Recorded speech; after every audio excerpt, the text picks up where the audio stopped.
Guys, the video you're gonna see today is us building fence with American timber and steel. If you're looking for good fence posts and good fence boards, that's the place to go. Enjoy the video. Hey there folks, this is Josh, Stoney Ridge Farmer. Welcome back to the farm. It's another beautiful day here in the foothills of the Blue Ridge Mountains, and we are slinging fence boards today. So I planted these posts about a week or so ago, and today is the day. So me and my helper, we're knocking this out. We're gonna have a little bit of fun. We're gonna give you some tips and tricks on building a 4-board fence like this. So come along today on the farm vlog as we knock this job out and we make a beautiful fence out in front of our house. All right? Woo!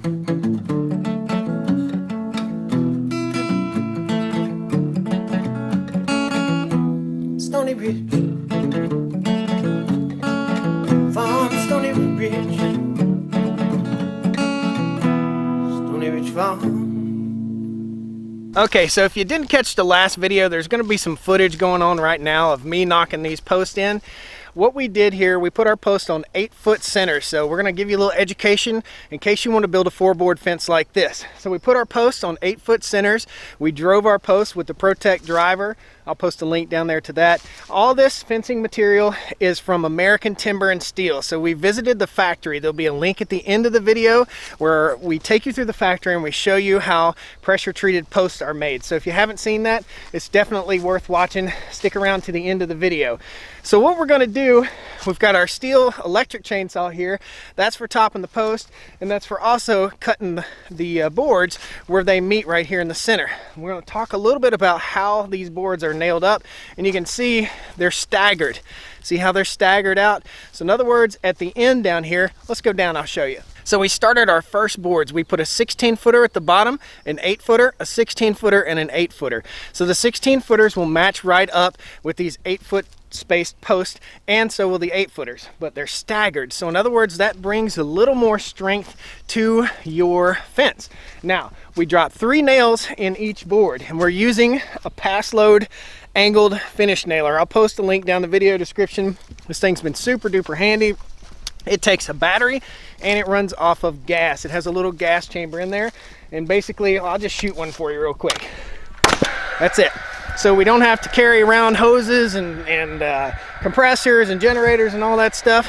And what we're doing, I cut 2 blocks, one for me and one for my helper. And these 2 blocks are 6.5 inches. This 6.5 inches of space between each board. So we started out down low, and we started at around 11 to 12 inches, and we strung a string all the way down, and you can probably see it down there. And then we looked back, we stepped back and we looked at it, and we made sure that there were no like jumps, I guess, jogs, jumps, whatever you want to call it, where the fence will go oot. We don't want that. We want smooth and flowing. So the end of this fence should be smooth, beautiful, and flowing. So that's what we've got going on. We're gonna go up here, we're gonna bust open a bundle. I'll show you a pretty cool trick, and we're gonna start knocking this job out. All right guys, so here's what we have. This is pressure treated pine. These are 1x6s. I know I'm gonna get some comments. Why aren't you using oak? Why aren't you using this? Well, if these boards rot off, we'll use oak boards, but they're pressure treated and I believe in them. So I've seen the process of treatment and I believe in these boards. So what we've got to do is unbundle each one of these. And this is a true 1x6 pressure treated pine. And here's how we do it. We take our fork on our hammer, we go right up underneath our band. And this keeps you from having to carry around your snips, your tin snips. So watch. I'll take my hammer and I'll just give her a little twist. Boom. Pops that band right off. We'll go over to the other one.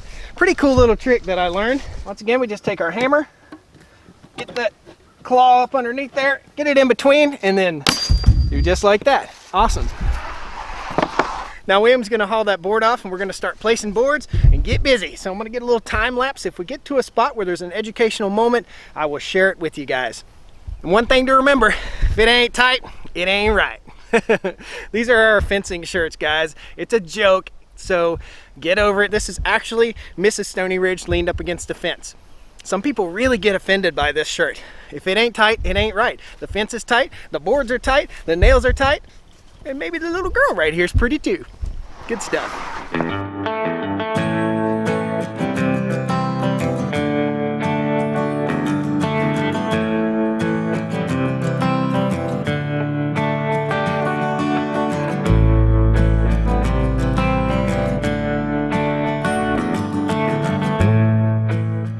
All right, steel chainsaw. This is the steel MSA 140C. Huge fan of this chainsaw. When I first got it, I thought it was a little bit weak, but this is an indispensable item to have here on the farm to keep on the Kubota or the Gator when we're zipping around the farm. We get brush up with it. It's an awesome little brush saw. Lightweight, very, very lightweight. I mean, it's like a 2-finger pickup saw.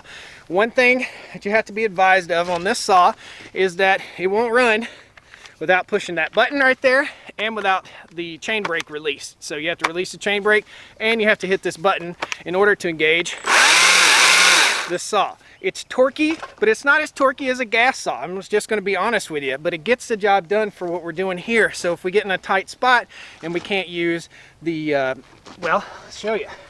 We can't use this saw, then we'll use the chainsaw. Pretty cool, and that's how we'll top our post. Now, a lot of people might think, oh man, you're topping the post, you're exposing the top of that post to the elements and you're gonna make it rot quicker. Well, we're gonna put a treatment on the top of the post, so don't you worry, and the post will be cut off. Each post will be cut off at a slight downward angle so that water flows off of it, and it again will be treated, okay? Now, this saw right here we'll be using basically to cut the ends off the board. So each board might have about that much overhang on each post as we put it out there, and we'll get you close-ups of all this and as we nail, and I'll show you how the pass load gun can be quite frustrating. Now these are big time cheap right now, guys. Just so you know, if you've got the old style 18-volt DeWalt batteries, this is dirt cheap right now. So my old one kind of failed on me and I bought a new one right here, and this is the 6.5-inch cut. We'll post links to all this stuff at the end of the video, guys. This is again the 6.5-inch saw right here. Awesome cordless circular saw from DeWalt.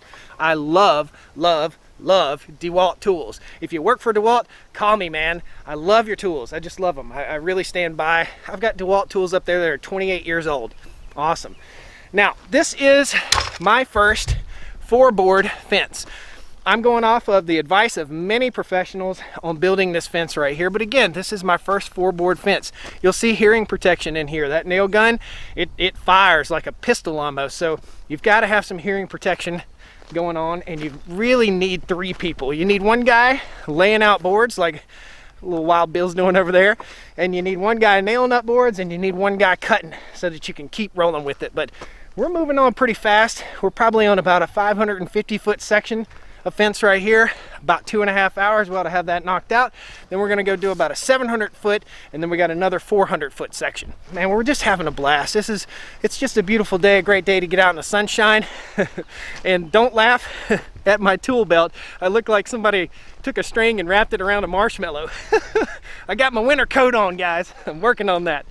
I hope you enjoy this. We're gonna do some more time lapse for you, then we'll show you the fence here at the end. And we're also gonna give you some detail too.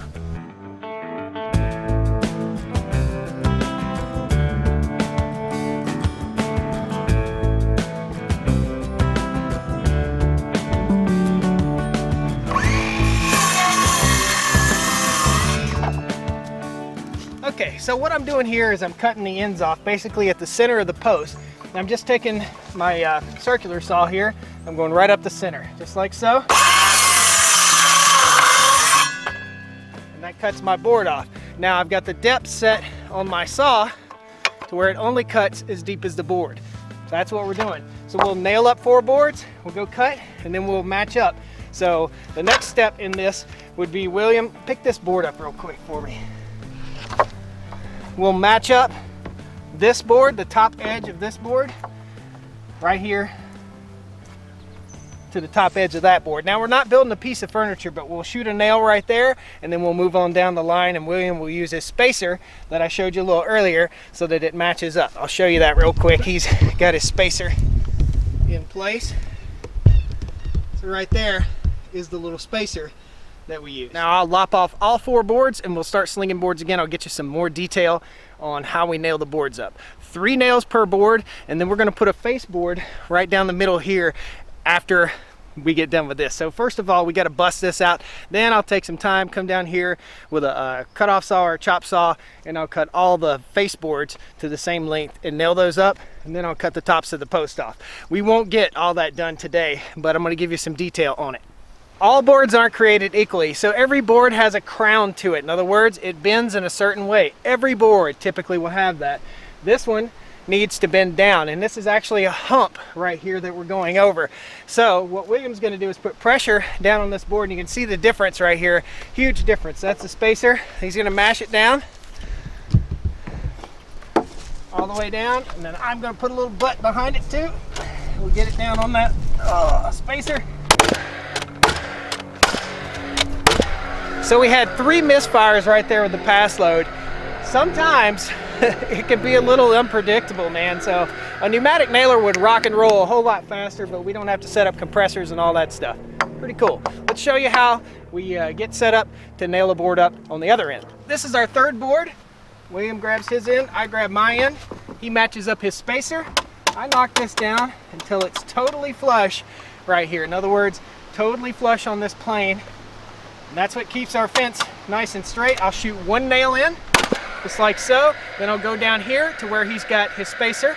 Okay, so the spacer is in place here. I'm gonna shoot 3 nails in here.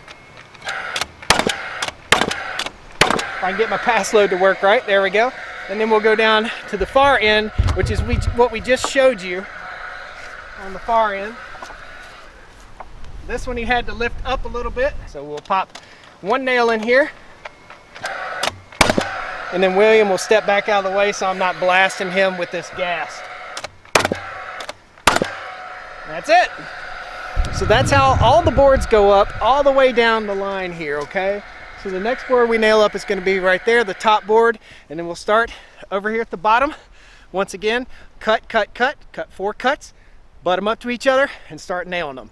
Cool? We'll let you get a little time lapse of us finishing this little section.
Guys, look at that. Isn't that awesome? Guess what? I once again can't get it all done today. There's no way we're gonna get it all done today. My help has to leave at about 5, so here we are. Another project not quite finished. However, the next time you see me out here working on the farm, this fence will be finished. I think you get the idea of how we build this fence. I hope you enjoyed the video. I hope you learned a little bit today with us. It was really fun. I enjoy it. It's hard work. I got some new blisters and some new calluses, and I like that kind of stuff, man. So guys, thanks a lot for joining me here on the Stoney Ridge Farm today. I hope you enjoyed the video. I hope I provided you with a little bit of education and a little bit of fun and showing you what's going on here on the farm today. Thanks a lot. Pound the like button. Hope to see you again on the Stoney Ridge. Woo!